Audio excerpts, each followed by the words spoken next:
Hi guys and welcome to Crazy Pepper Revenge. This channel is all about crazy true stories, stuff that happens in real life when things get a little bit messy. So my wife Delilah told me I was destroying her mental health. Just like that, over dinner on a random Thursday. She'd been seeing a therapist for about 5 months, and apparently they'd cracked the code on all her problems. Spoiler alert, I was the problem. The whole problem. She sat across from me with this look on her face that I'd started recognizing lately. Not quite angry, not quite sad, but something that made my stomach turn.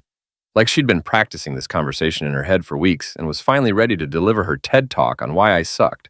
Damien, we need to discuss something important, she said, setting down her fork with the kind of precision that told me this wasn't going to be a quick chat. I closed my laptop where I'd been answering work emails. What's going on?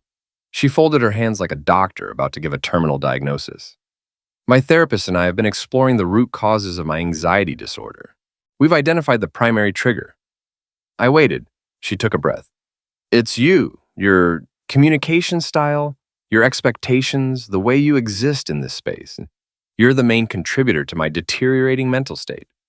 I just sat there processing. 3 years of marriage, and apparently I'd been slowly poisoning her psyche just by breathing the same air. Can you give me specifics? What exactly am I doing? It's not necessarily actions, she continued, clearly working from a script she'd memorized. It's your energy, your fundamental approach to life. My therapist explained that sometimes two people are just incompatible on a cellular level, and that incompatibility manifests as chronic stress in the more emotionally intelligent partner. The more emotionally intelligent partner. Got it. So after 5 months of therapy, the professional conclusion is that I'm toxic just by existing. She bristled. Don't be dramatic. This isn't about assigning blame. It's about recognition and personal evolution. Evolution, I repeated. Whose evolution? This is where she dropped the real bomb. She leaned in with this fake concerned expression. I need time to evaluate whether this marriage is sustainable for my well-being. Whether you're someone I can build a future with, considering how you impact my mental state. She paused for dramatic effect. And honestly, I think you should consider therapy too. Work on these patterns. There it was, the ultimatum wrapped in therapy speak. She needed time to decide if I was worth keeping, and I needed to completely transform myself to even be considered worthy. I leaned back and studied her face. She looked so satisfied with herself, like she'd just delivered the perfect checkmate. The brave wife advocating for her mental health while generously giving her defective husband a chance at redemption. How much time do you need? I asked calmly. She seemed surprised that I wasn't arguing. I'm not sure. A few weeks, maybe a month. However long it takes to gain clarity. She tilted her head sympathetically. And for you to demonstrate real commitment to changing these problematic behaviors. I nodded slowly like I was seriously considering it. So you want time to evaluate whether I'm worth keeping? Exactly. I'm glad you understand.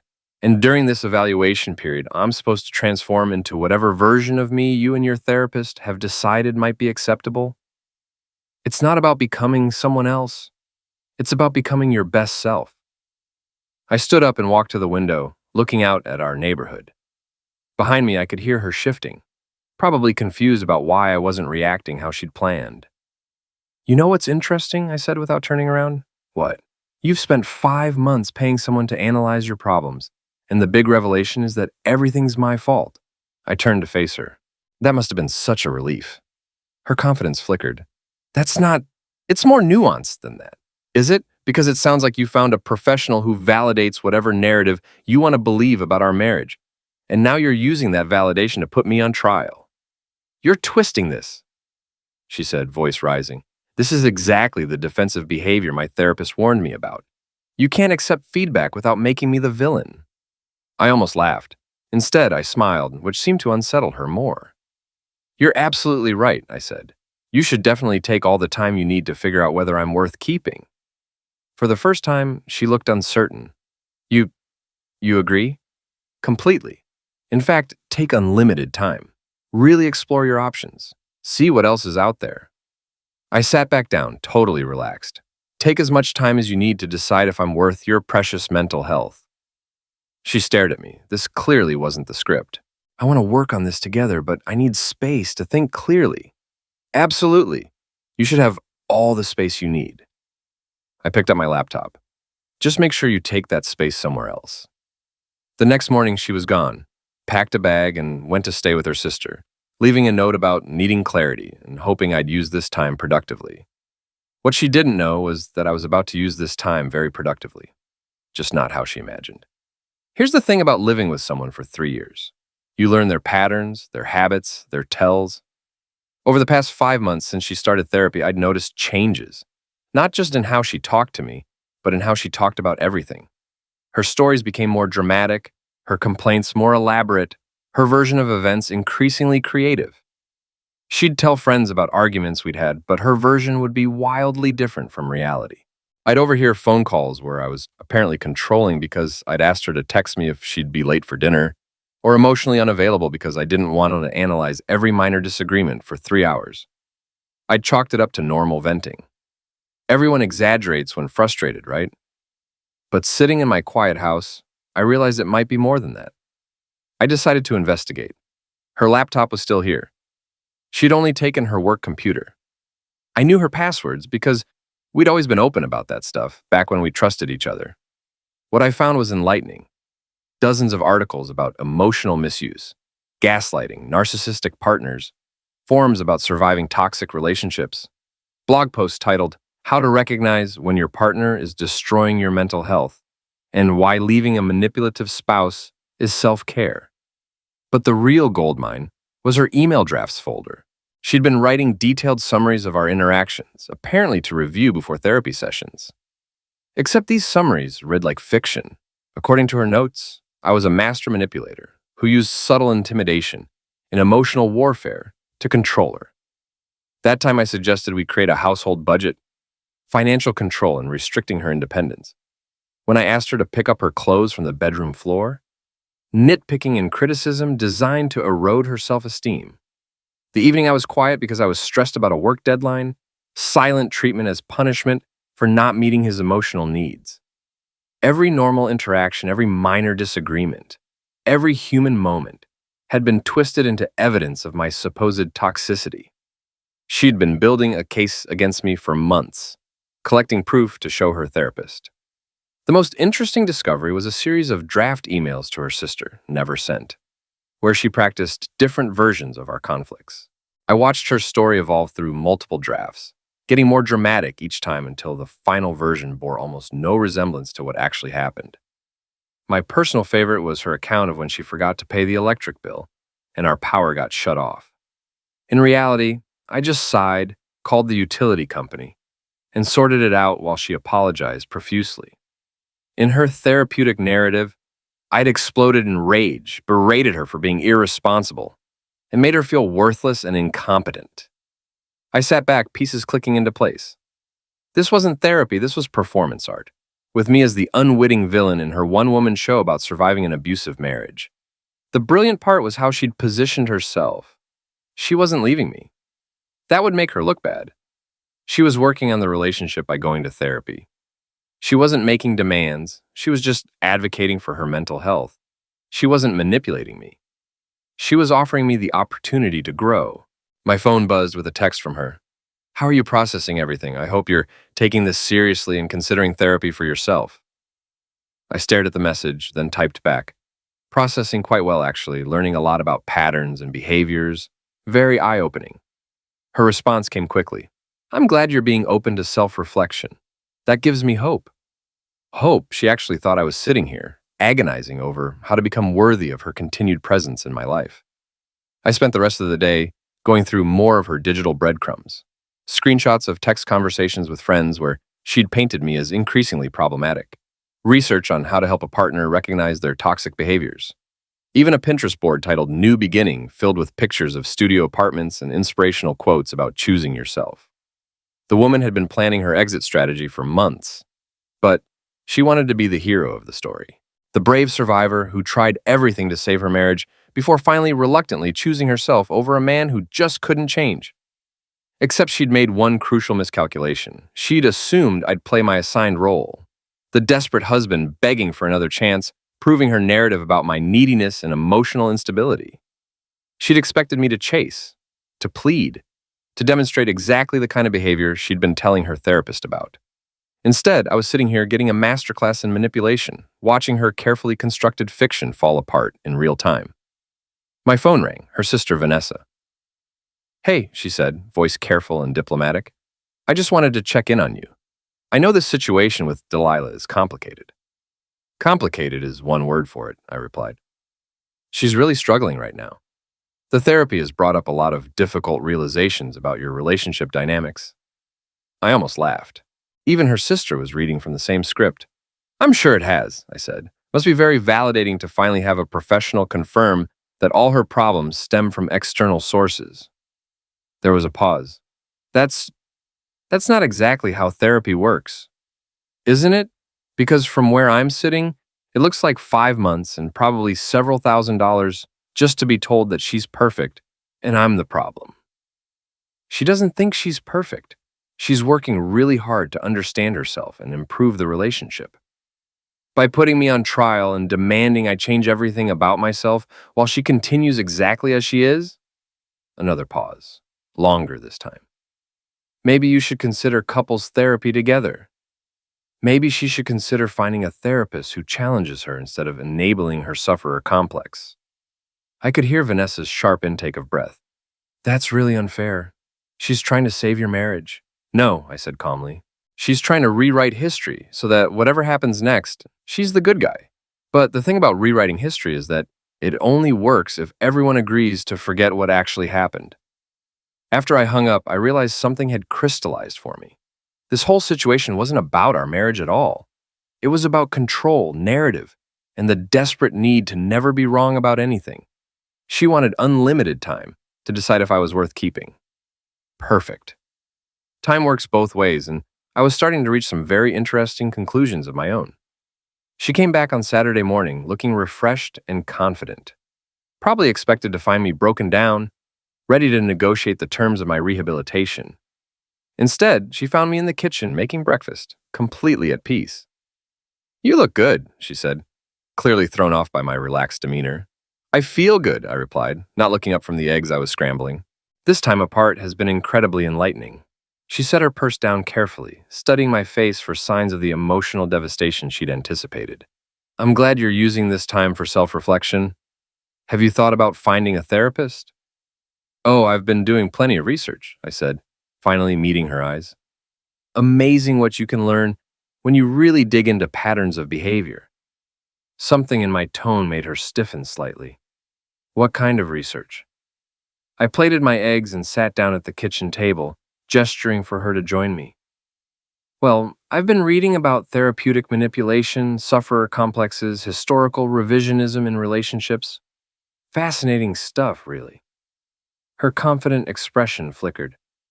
"I don't understand what you're getting at." "Sure you do." I took a bite of my breakfast, letting the silence stretch. "You've been very busy these past 5 months, haven't you? Building your case, crafting your narrative, collecting evidence of my supposed toxicity." "I don't know what you think you've discovered, but your laptop," I said simply, "your draft emails, your browser history, your very creative reinterpretations of our actual conversations."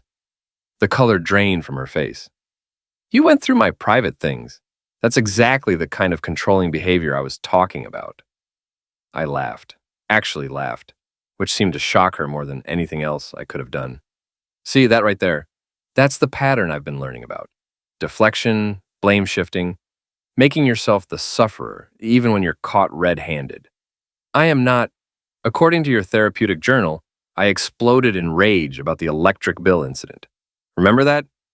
When you forgot to pay it and I just called the company to get it sorted out?" I leaned back in my chair. "I'm curious. In which reality did this explosion of rage occur? Because I seem to have missed it." She opened her mouth, then closed it, clearly scrambling for a response. "Or how about the time I became financially controlling by suggesting we make a budget? Or when my stress about a work deadline became silent treatment as emotional punishment?" I shook my head. "You've been rewriting our entire relationship to fit whatever narrative your therapist wanted to hear. You're twisting everything around," she said, but her voice lacked conviction now. "Those were my feelings, my experiences of those situations." "Your feelings," I repeated. "Right. So when you feel like I'm being controlling, that automatically means I am controlling, regardless of what actually happened. Feelings are valid. Feelings are valid, but they're not facts. And you've been presenting your feelings as facts to a professional who's supposed to help you process reality, not validate your fantasies. She stood up abruptly, pacing to the window. You're doing it again. Invalidating my experience, making me question my own perceptions. This is gaslighting. No, I said calmly. This is me refusing to accept responsibility for problems I didn't create. There's a difference. My therapist warned me you'd react this way.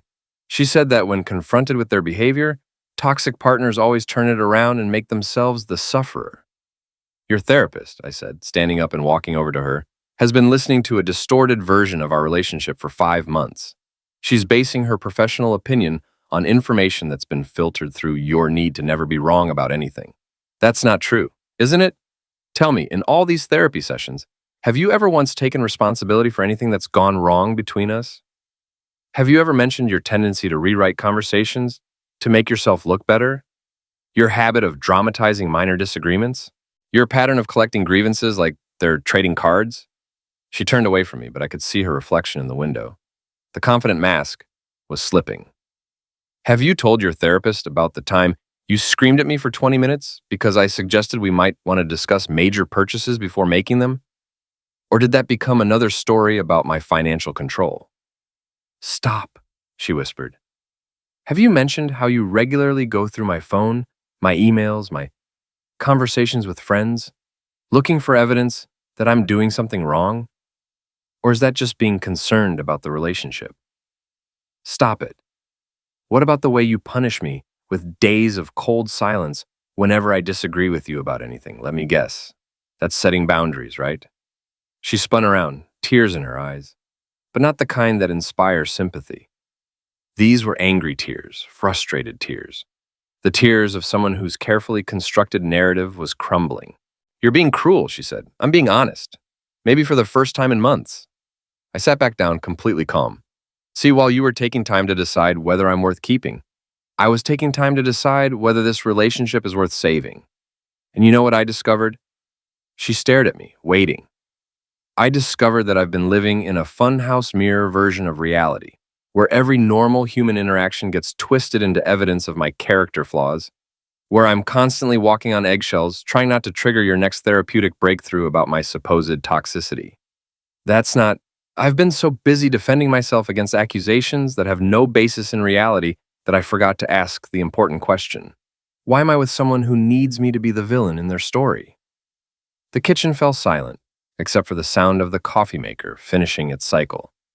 I've been thinking a lot about patterns, too, I continued. And you know what pattern I see? Someone who's so terrified of being responsible for their own unhappiness that they'll sacrifice their marriage to avoid that accountability. She sank into the chair across from me, looking smaller somehow. You wanted time to evaluate whether I'm worth keeping in your life, I said quietly. Well, congratulations.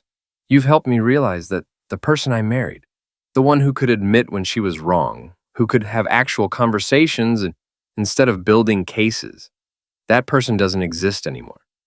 And I'm not interested in auditioning for the approval of whoever you've become.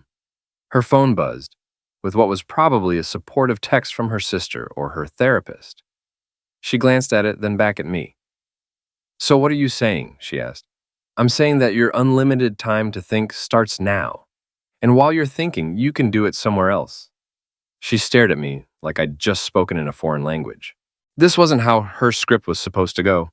In her version, I was supposed to crumble under the weight of her psychological insights, beg for guidance on how to become worthy of her consideration, maybe even thank her for the opportunity to grovel. You're kicking me out, she asked, her voice rising in disbelief. I'm facilitating your need for clarity, I corrected, standing up and walking to the coffee maker. You said you needed unlimited time to think about whether I'm worth keeping around. I'm just making sure you get exactly what you asked for. That's not what I meant, and you know it. I poured myself a cup of coffee, taking my time. Really? Because you were pretty specific. You need time to evaluate our relationship. Time to decide if I'm compatible with your mental health. Time to see if I'm someone you can build a future with. I turned to face her. I'm giving you all the time and space you need to figure that out. I meant we'd work on it together. That you'd show me you were committed to changing. Ah, I see the confusion. I leaned against the counter, completely relaxed. You thought this was a negotiation where I'd compete for the privilege of staying married to someone who considers my existence a threat to their well-being. Her mouth opened and closed. But here's the thing about ultimatums, I continued. They only work if the other person is desperate to avoid the consequences. And honestly, the idea of you taking unlimited time to decide if I'm worth it sounds fantastic. Revolutionary, even. You don't mean that? I absolutely do. In fact, I'm wondering why we didn't think of this sooner. I sat back down, gesturing enthusiastically. You get all the space you need to explore your options. Really dig deep into whether you can do better than this anxiety-inducing monster you married. No pressure, no timeline. Complete freedom to evaluate the market. She was looking at me like I'd lost my mind. This is ridiculous. We're married. We work through problems together. Are we working through problems together? Because from where I sit, it looks like you've spent 5 months building a legal case against me with a paid professional, then presented me with a verdict disguised as an opportunity for redemption. That's not... You literally told me you needed to think about whether I was worth keeping. Those were your exact words. I pulled out my phone. Would you like me to play back the recording? Her face went white. You recorded our conversation? I hadn't, but her immediate panic told me everything I needed to know about how that conversation would sound played back objectively. Relax, I said, putting the phone away. But your reaction is interesting, almost like you know exactly how manipulative that whole performance was. She slumped back in her chair, the fight going out of her. I wasn't trying to manipulate you. You were trying to save our marriage by threatening to end it unless I fundamentally change who I am, by creating space for us both to grow. Us both, I laughed. Right. Because you've been doing so much growing. 5 months of therapy, and the only thing you've learned is that everything wrong with your life is my fault. She was quiet for a long moment, staring at the table. When she looked up, there was something different in her eyes. Not the confident righteousness from before, but something smaller, more desperate. What do you want me to do? She asked quietly. I want you to take the time you asked for. Really take it. Go stay with your sister or your parents or get that studio apartment you've been pinning on your secret Pinterest board. She flinched. Of course I'd found that too. I want you to experience what life looks like without this terrible anxiety-inducing husband ruining your mental health every day.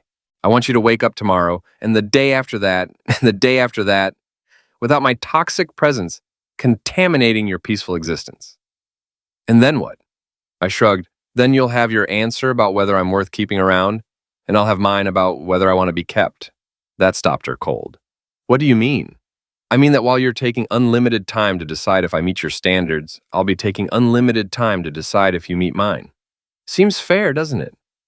For the first time in this entire conversation, she looked genuinely scared. You're talking about ending our marriage. I'm talking about both of us getting what we apparently need. You get space to evaluate whether you can do better than someone who causes you chronic anxiety just by existing. I get space to evaluate whether I want to spend my life with someone who needs me to be the villain in their personal growth story. An hour later, her bags were packed and sitting by the front door.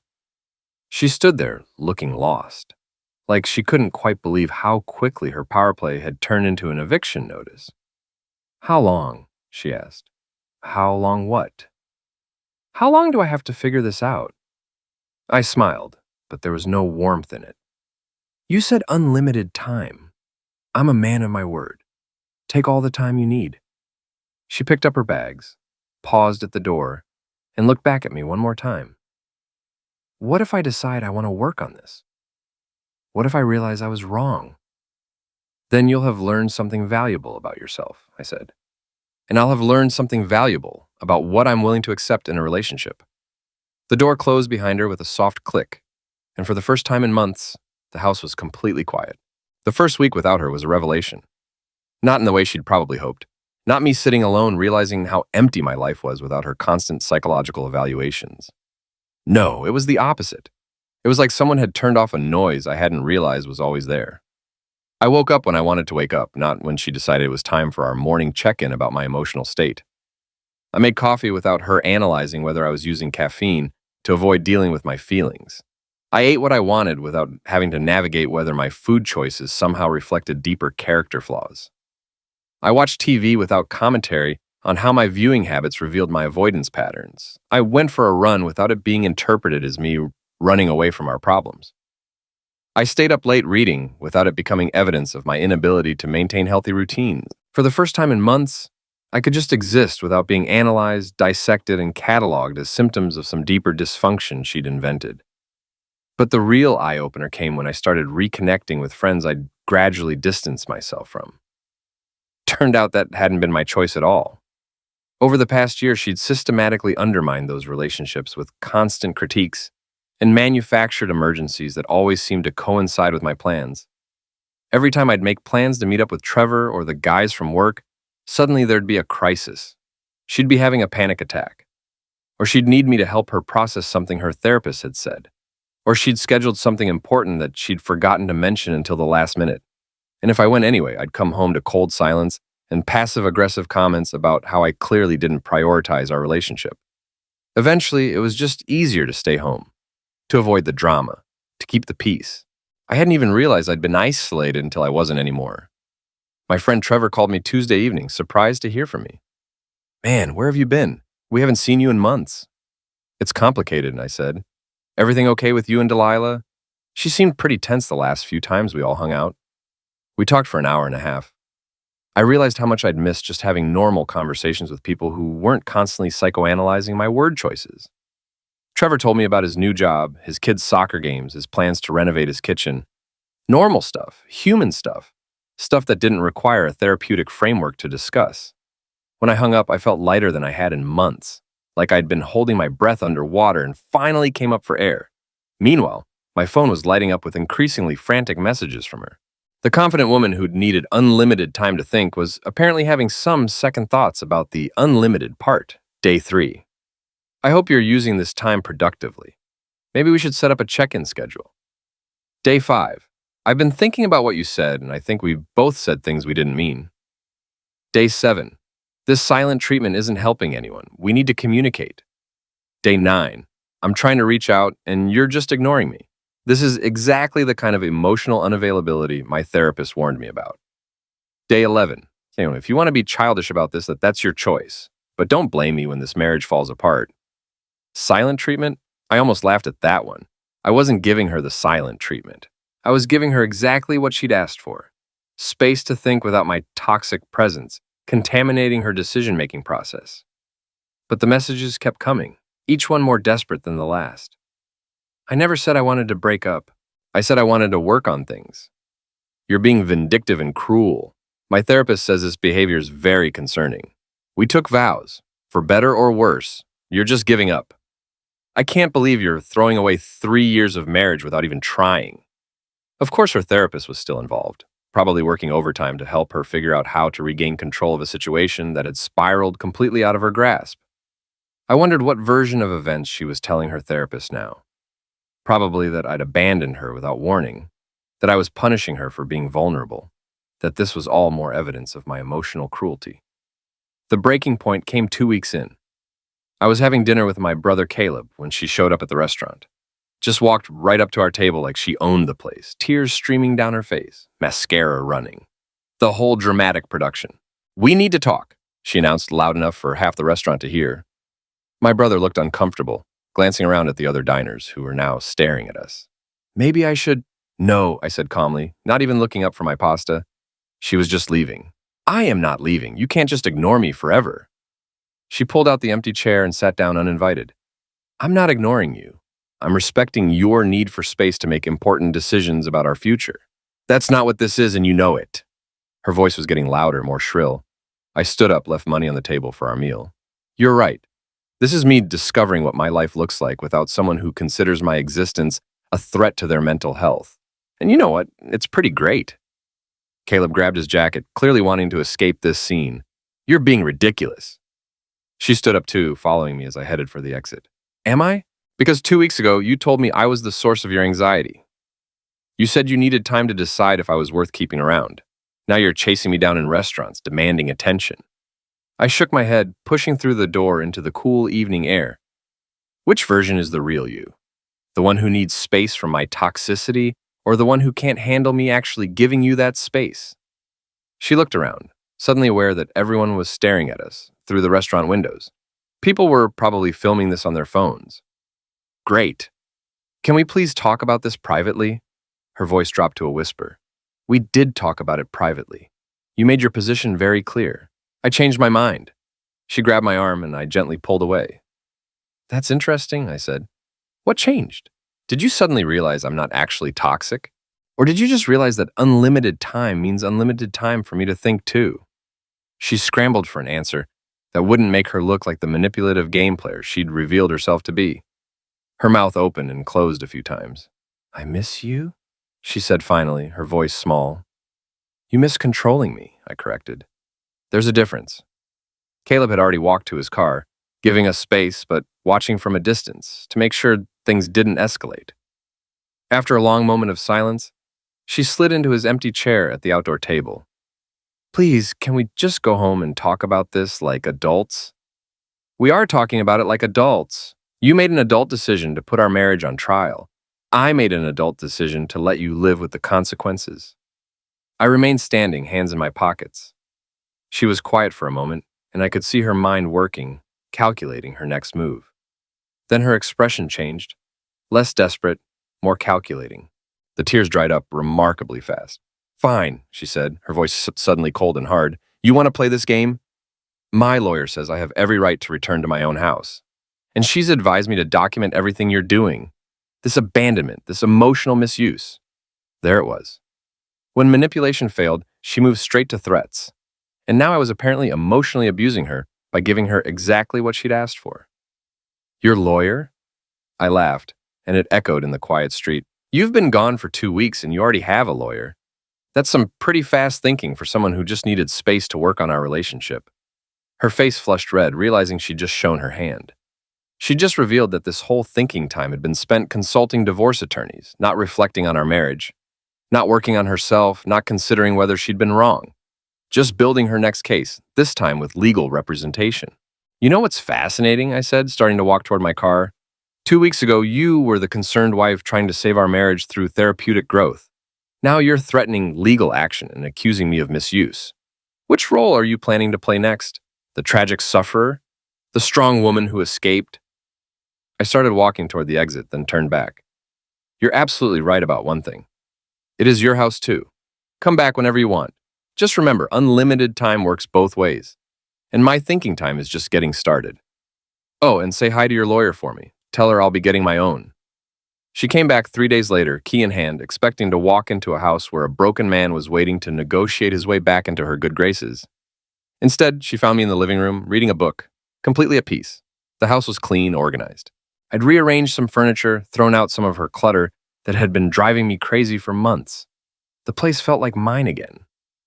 We need to have a serious conversation, she announced, setting down her bags like she was moving back in permanently. 2 large suitcases this time, not just the overnight bag from before. I looked up from my book, marked my place with a bookmark, and set it aside carefully. Absolutely. How did your thinking go? She blinked, clearly thrown off by my calm demeanor. She'd probably rehearsed this conversation a dozen times, prepared for anger or desperation or pleading. Not this. My thinking? The unlimited time you needed to decide whether I was worth keeping around. I'm curious what conclusions you reached. I gestured to the chair across from me, playing the gracious host. I reached the conclusion that we both made mistakes and we need to work together to rebuild our relationship. I nodded thoughtfully. Interesting. So after all that reflection, your big breakthrough is that we both made mistakes? Yes. And I'm willing to forgive you for how you handled this situation if you're willing to acknowledge your part in our problems. I almost laughed. Almost. How generous of you. I'm being serious. My therapist says that healing requires both partners to take accountability. Your therapist, I repeated, the same one who helped you conclude that I was the source of your anxiety? She's helped me understand that relationships are complex and blame isn't productive. I stood up, walked to the window, and looked out at our quiet street. You know what's funny about this whole situation? What? You spent weeks building a case against me, convinced yourself I was toxic, put our marriage on trial, and demanded I change everything about myself to earn your approval.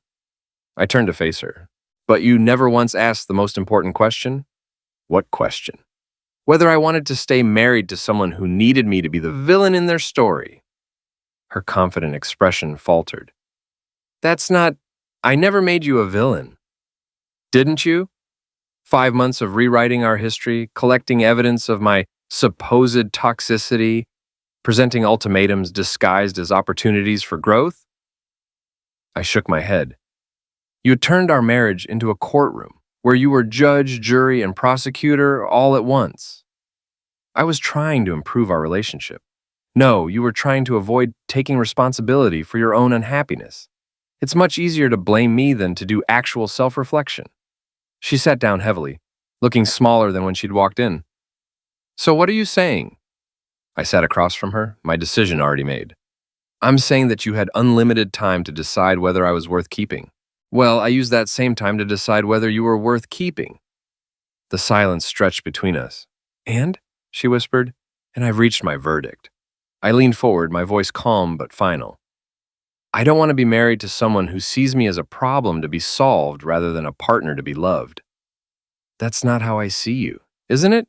Because for 5 months, every interaction we had was filtered through your therapeutic interpretation of my supposed character flaws. Every conversation became evidence for your case about why I needed to change. She started crying. But these weren't the manipulative tears from before. These were the tears of someone who finally understood that actions have consequences. I can change, she said desperately. I can stop going to that therapist. We can start fresh. You can what? Pretend you didn't spend months systematically destroying our relationship while convincing yourself you were saving it? People make mistakes. This wasn't a mistake. This was a calculated campaign to rewrite our entire marriage so that nothing was ever your fault. I stood up again, feeling oddly light. And the scariest part is, you almost had me convinced. What do you mean? I mean that for a while there, I actually started wondering if you were right. If I really was this toxic presence ruining your life. You're very good at what you do. She looked up at me with something like hope in her eyes. So you understand why I felt like I needed help. I understand that you felt like you needed validation for a story you'd already decided to tell, and you found a professional willing to give you that validation in exchange for money. The hope died in her eyes. The person I married would have talked to me directly about problems instead of building a secret case file. She would have taken responsibility for her own happiness instead of making me responsible for it. She would have fought for our marriage instead of putting it on trial. I walked to the front door and opened it. I wish you the best in finding someone whose existence doesn't threaten your mental health. Someone who's grateful for the opportunity to audition for your approval. She stood up slowly, understanding finally dawning. You're really ending this? No, I corrected. You ended this 5 months ago when you decided I was the enemy. I'm just acknowledging reality. She picked up her bags, paused at the door, and looked back one more time. What if I was wrong about everything? I smiled, but there was sadness in it now. Then you'll have learned something valuable for your next relationship. And so will I. The door closed behind her with a soft click. I stood there for a moment, listening to the quiet house, then picked up my book and continued reading. For the first time in months, I didn't have to analyze my own behavior or walk on eggshells or defend my right to exist without being labeled toxic. I was finally free to just be myself, and myself was pretty great company.